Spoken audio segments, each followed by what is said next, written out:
Hi, welcome back. Not just because Stella Kidd is back, but Chicago Fire Season 13, Episode 10 Chaos Theory is a far better episode than A Favor. But we can't dispute that Miranda Ray Mayo's presence improves everything. But instead of hiding his head in the sand, Cruz eventually reaches out and asks for assistance during this hour. Overall, it's a great combo, as we also get to see the best Severide, the leader and the buddy. However, this episode's background storylines come out as a little jumbled. Yes, Chicago Fire always has a storyline that is more for entertainment purposes than anything else. Thus, the Ritter and Herman plot gets a checkmark.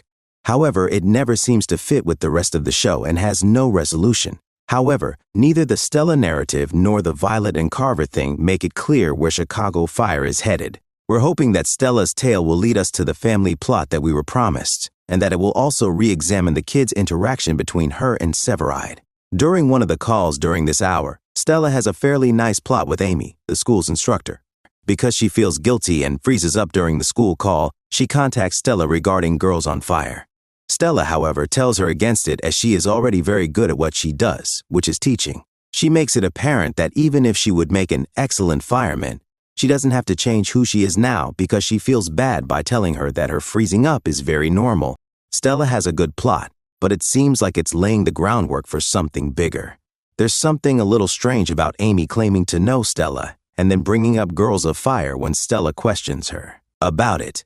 She might have a more intimate relationship with Stella that she isn't yet sharing, but it's not like she couldn't know her for that reason alone.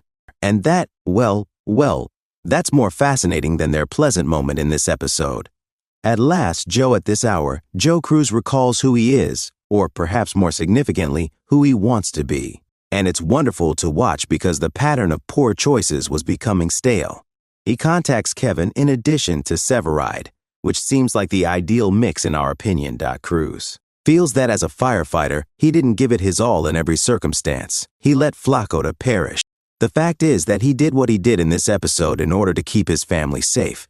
However, he ought to have contacted the police and the hospital immediately. That doesn't mean everything is okay. However, it's a good starting point.